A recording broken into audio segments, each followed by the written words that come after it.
Okay.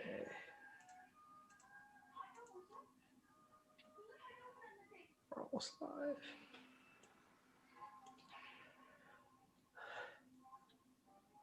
Okay, we are live with Direct Line Live with our host Mark Unkelfer and Don Irvine. Take it away.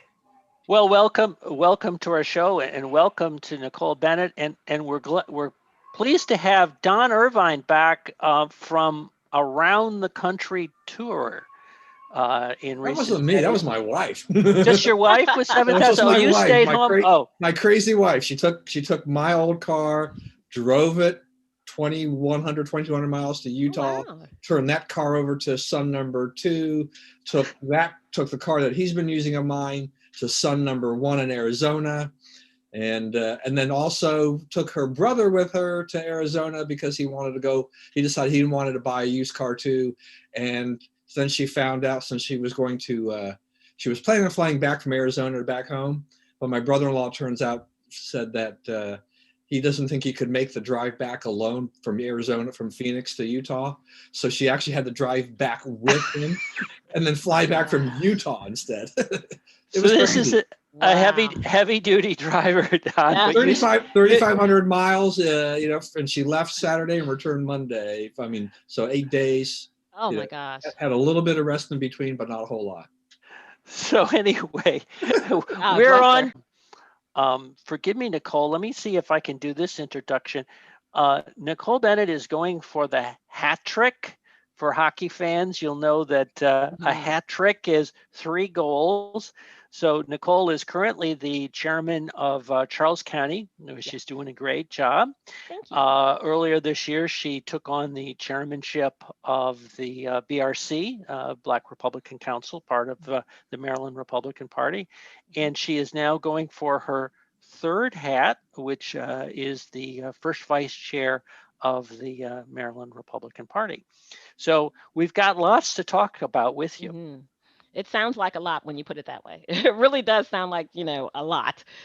So I'll take that hockey analogy and say, yes, I'm Sidney Crosby of MDGOP.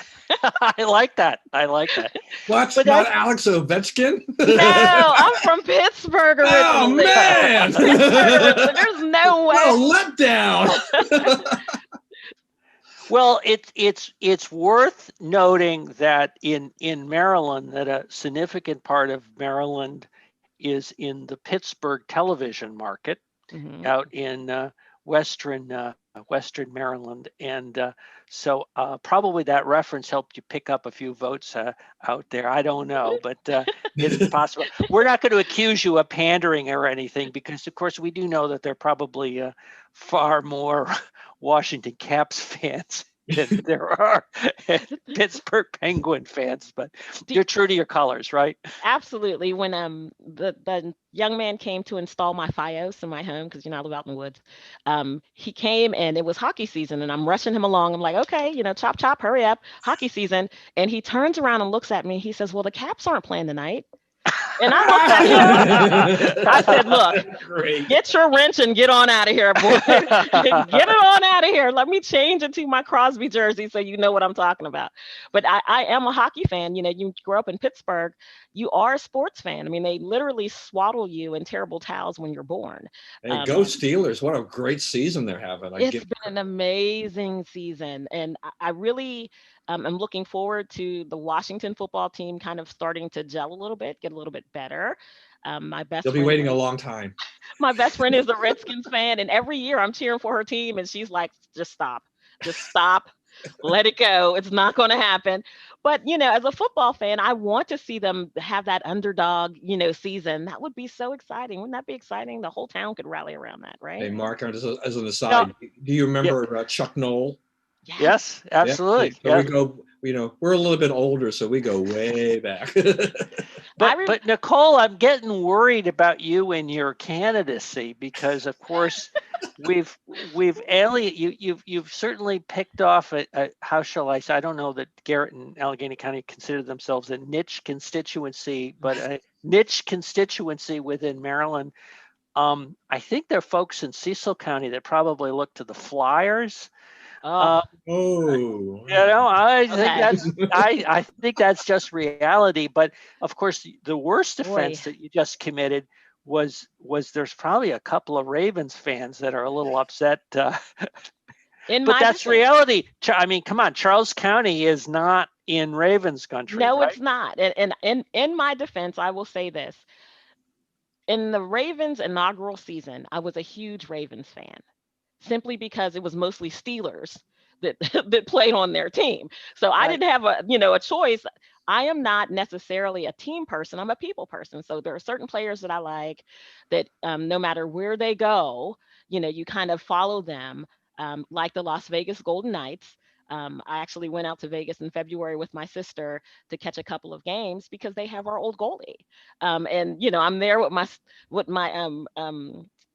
Pens jersey on, and the lady next to me is like, "You do realize that he doesn't play there anymore?" And I'm going, "It makes no difference to me. He's still amazing. I love him." You are a dyed-in-the-wool fan. Absolutely. More I'm power telling you. to you. Wow. They I'm had these impressed. things when we were in elementary school that if you didn't miss any days and you got straight A's, you get free tickets to sporting events. I went to many Pirate games, Steeler games. My parents insisted on us being good students, so this was an incentive that my parents didn't give us. We didn't get rewards for good grades. It was expected, right? So let's talk a little bit about Charles County. We're Sure. chairman there, and tell us about it. Tell us kind of how you would describe your county. Charles County is changing rapidly. We have had an abundance of people move into our area. Some retirees, which is always a good thing, but lots of young, um, well-educated Black women, most of whom work for the federal government, have moved into our area. So our demographics have changed dramatically. And what they want in a community is very different than the type of community that we are. So we're really seeing kind of the tale of two counties, where you have like the western side of Charles, Cobb Neck area, that is still very rural. We roll the rug up tight about 9:30, 10 o'clock. And I mean, no one's out, just wildlife roaming about. And then you have like Waldorf and St. Charles, just much more urban, lots of restaurants and bars and, night out type of things going on there. So it really is becoming um, the western part being a bedroom community of Waldorf, which is strange to think of because I think no one could have foreseen this influx. But now it's here, and they're overwhelmingly Democrat. And it's been a rough ride for us. It really has been a rough ride for us. Most recently, we worked on getting Bill Dotson, who's been an executive member on the Central Committee for years now, a judgeship on the judge of the Orphans Court. One of our local Democrats who won the seat retired owing to illness. And I said, hey, you know, let's look up some law and see if there's anything prohibiting me from getting my guy in. The good news for us was this was kind of at the height of the big sign waving phenomenon, where people out waving Trump signs, and then the Democrats came out and they waved Biden signs. So while everybody was out waving signs, I'm petitioning the governor for Bill to have this seat. So we got him appointed, and he was sworn last week. And there are a small but vocal bunch of Democrats, including our sitting state senator, who are absolutely vehemently opposed to Bill having the seat. On a lot of fronts, Bill actually ran against Arthur Ellis for Right. that seat. So there's some bad blood there already. Bill has a penchant for arguing with people on social media. And that's his prerogative. He's a hot-blooded type of guy, and he doesn't let a lot get by him. He's not one to just log off and walk away from it. Uh-oh. Right. So there are a few screenshots. But their reaction to having someone who's not a Democrat serve in this county has been startling. I mean, I think many of them don't know who he is, but Bill Dotson gives away $1 million every year in this community. It's his goal. Like last year, I think he was like $200,000. He still needed to give away close to the end of the year, and he was panicked. I mean, he's calling me going, I still got to give away this $200,000. I'll call you back. I mean, like he's that guy. He's helped almost every nonprofit in this community. He's a shirt off your back type of person. I've seen him buy tires for people who, had a blowout on the side of the road out of his personal pocket. So he is a tremendous citizen, and Charles County's all the better for him living here. And there's not a reason in the world why this man can't serve on the judge of the orphans court. I mean, it's not like we got him appointed a district court judge, but this is, something that I think that for whatever reason, they've raised too much fuss about. So now I'm really interested in why, where you could use a scalpel, or you using a hacksaw. Do you know what I mean? Instead of just Right. saying, should have been a Democrat, but what can you do? That's not the way, the rules are written. Congratulations, Bill, and move on from it. The outrage has been, incredible. Arthur Ellis actually contacted the Attorney General to see what he could do to stop this. So I'm like, is my state senator really focused on judges of the orphans court when we're facing a huge deficit during the middle of a global pandemic with people dying every day? Is this really where you want to focus your attention? The answer is yes. The answer was absolutely Apparently, yeah. right. So it's crazy, but I am a Republican woman, and fighting respectfully is what I plan to do and what I'll intend to do. I emailed the people on the subcommittee religiously and asked them to give Bill a fair shake. I've painted them a picture of who he is in this community and not just screenshots from social media. We should not have confirmation by Facebook. I'm just going to say that. We should just not. Because I don't think there's one person that's serving in the General Assembly right now that could survive if we went scraping through all of their posts prior to them being in office. That's very dangerous. And I think we owe each other more than that. But outside of that, Charles County is a beautiful, wonderful place to live, nice and quiet, lots of things to do. And if you're looking for nightlife, we have some of that. But if you're looking for just a really peaceful place to live where you can really know your neighbor, this is the place for you to live. Now, you're running for first vice chair of the MDGOP. Yes. Let me first ask you, have you taken a position in the chairman's race? I really like all three of the gentlemen who are running. Tony and Brandon are both members of BRC, both former presidents or chairman of BRC. Great. I have huge respect for them. Brandon is very inspiring. He's kind of like a lightning rod for Black Republicans. He's charming, he brings you in, he helps you kind of get your feet on the ground. And so, I think that he would bring a certain thing to that chairmanship, but I won't discount Dirk.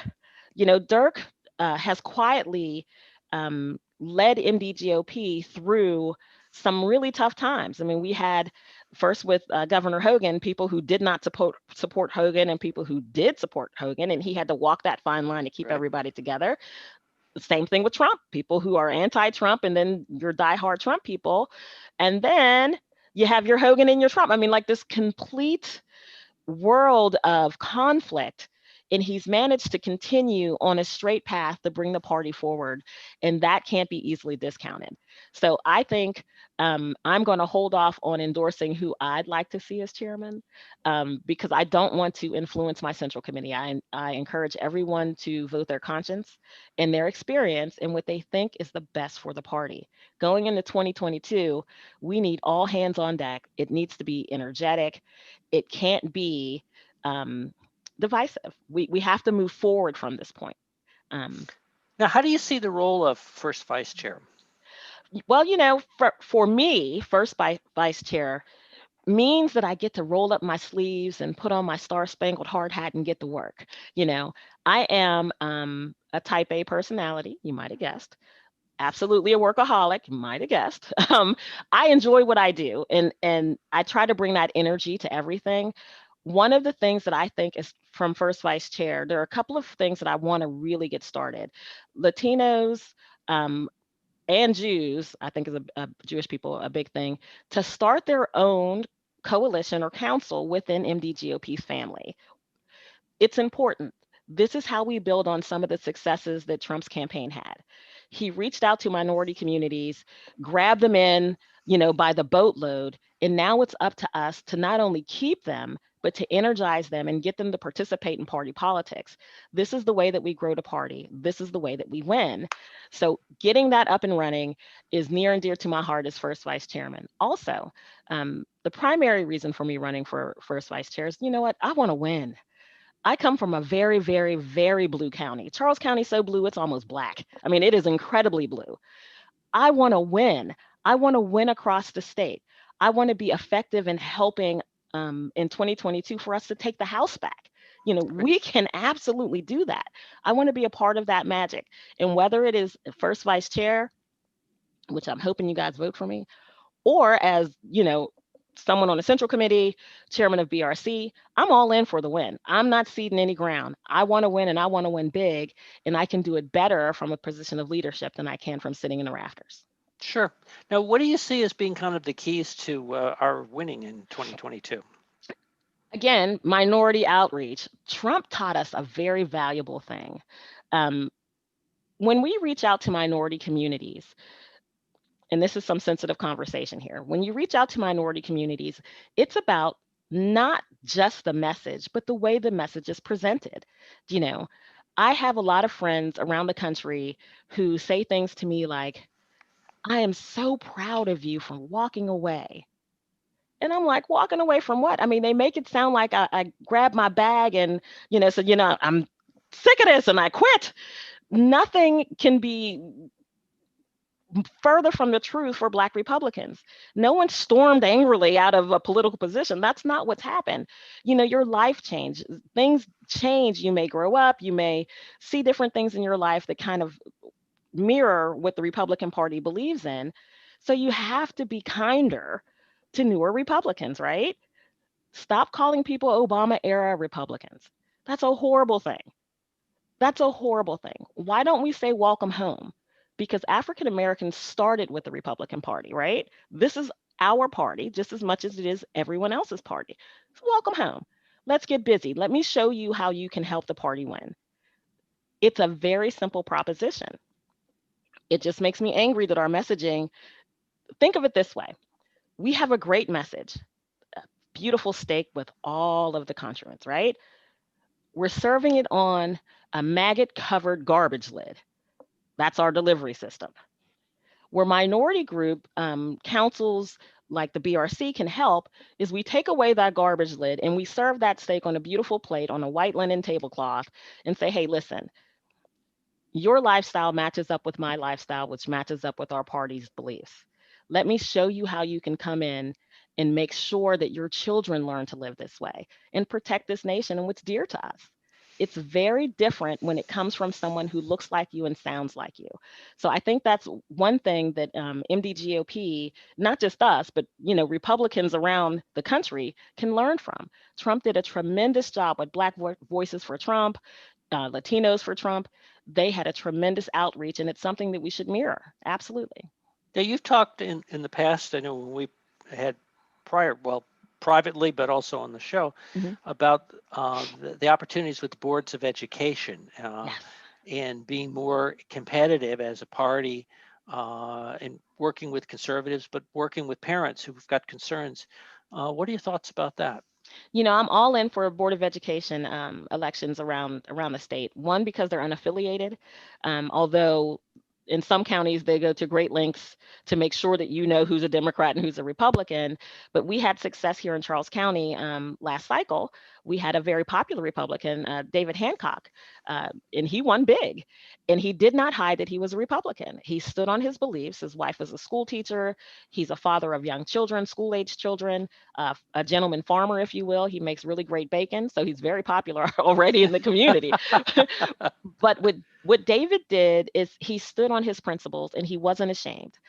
He didn't try to pull the wool over anyone's eyes. He told them straight up and down what he believed in and what he was going to bring to the table. And if that's not Republican 101, if that's not Ronald Reagan 101, and when we stay true to that message, we win big. And I think that's something that we can replicate across the state. Taking over the Board of Education or growing our base on the Board of Education changes things a little bit further down the road for the children that are being influenced. So I think it's a big deal for us as we look to make this state a little less blue and a little more red.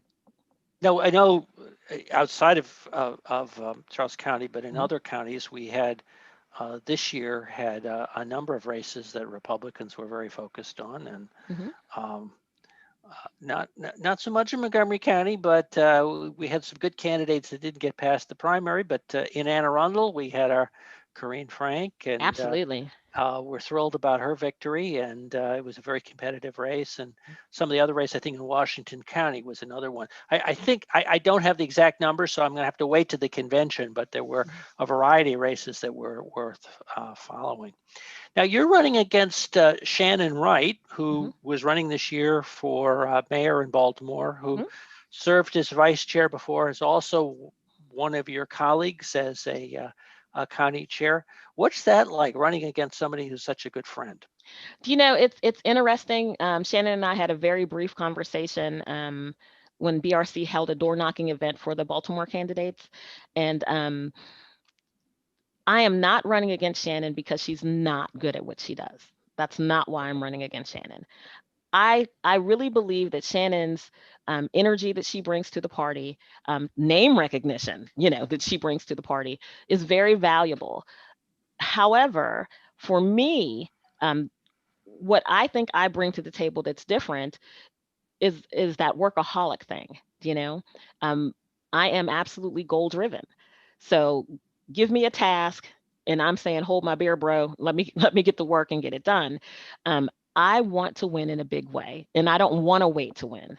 I don't want to wait to 2024 to win. I want to win now. We've got a race down. I think it's in Cambridge for mayor on December 1st. You know, let's descend upon that. They have one polling place. There should be a Republican every 6 feet helping this man, Mr. Bradshaw, win it. I mean, that is how rabid I am about winning. And I'm not saying that Shannon is not. Again, she's an absolutely wonderful person. I call her my friend, and she's a former chairman of the BRC, all of those things. But I want to win, and I want to bring that energy to our leadership. I think one of the things that can carry the day is leveraging our auxiliary organizations in certain ways to help bring a candidate across the finish line. One of the things that we got from some of the Baltimore candidates during their election cycle was, hey, help, who's going to help me work the polls? Right. Well, it's a presidential election. Every county's got their own polls, and things to work. We kind of fell short on that. There was no one to say, okay, I'm just going to drop everything and run to Baltimore and help these people. Right. So I think a little bit of more of a planning mindset, a little bit different organizational skills, but most assuredly my will to win. I'm ready to go. I'm not going to need anyone to kind of sell me on the win. I'm saying I'll be December 1st in Cambridge. I've never met Mr. Bradshaw, but I understand he's a great Republican man, and I want him to win. Absolutely. Don? Yeah, no, I mean, I actually want to go back to this thing about Charles County because I'm learning a lot, by what you're saying about the demographics. Sure. I mean, do you expect that trend to continue? I mean, one of the things that, we're seeing across the country because of COVID are people leaving, the more urban core centers and then going out to the suburbs because they can keep their jobs and they can mostly keep their pay. For sure. They can get a yard. They feel safer and things like that.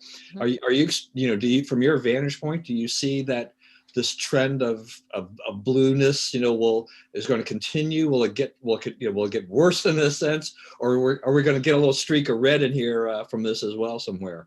I think we probably have another 10 years of blueness. And I say that because Charles County is building a house on every available square inch in certain areas. Um, and it's designed to be that way.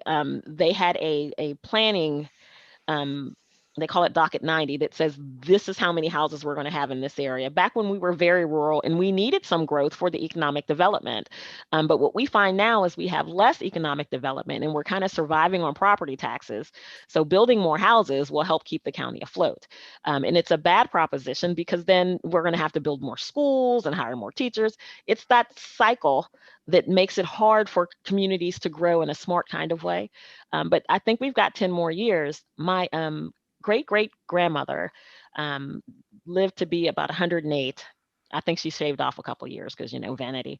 But she lived she lived in Indian Head. When you get that old, you might as well just go with the flow and just emphasize, I thought she shaved a couple years. I'm just going to be honest, but she lived in Indian Head more than 90 years in the same house, right? So she knows Southern Maryland back and forth. She talks about walking across farms to get to other places where there are now highways. So, she was always wonderful to talk to, a great historian. But one of the things she told me is she said there's this 50-year trend that Southern Maryland is like a pendulum. For example, Calvert County. Calvert County is incredibly red now. Calvert County used to be an African-American enclave. So she would say, as they come from other places down, people run. And then it cycle starts all over again. And I'm like, 50 years, I don't think I can make 50 years, Grandma. I mean, I might do another 10, but I don't know if I can do 50. May have to pack up and move to Florida or Texas, somewhere where it's nice and red, But that the demographic changes in the Washington area have been dramatic. I mean, even looking at the district itself, Montgomery County has had its own changes. Prince George's County has gone through some dramatic changes. That it's fascinating 1 year to the next, 1 decade. I think one way to look at it is 1 decade to the next. I agree. I think what's interesting though about Montgomery County, I work there, is that they have such a huge migrant population. That the opportunities are endless. One of the things that we do in my practice there in Montgomery County is immigration physicals, so people can get their green cards. So I talk to them a lot about what it means to be an American, right? Why it's so important to become an American so you can have that vote and you have a voice in how the country is run. And they look at me and go, I know all about voting. I'm from El Salvador. I know all about being conservative. I'm from El Salvador. So, well, it's a little different. We do things a little differently here. Right. However, this is a prime opportunity if we had that group of, Latino Republican Council or whatever the name of that organization will be, to actually get them while they're still remembering those good conservative values. I think it's a great opportunity for us to grow in that area. On the Eastern Shore as well. I'm learning more and more about the Eastern Shore. We're just opening a new office there, that they have a huge Haitian population. That they speak Creole. I mean, the guy walked into my office and he said something to me and I'm looking at him like, okay, so I don't recognize any of that language. I don't know what you're talking about, but welcome, come on in and have a seat. We'll figure out, how we can help you. But where we see those pockets of immigrants, we need to be there.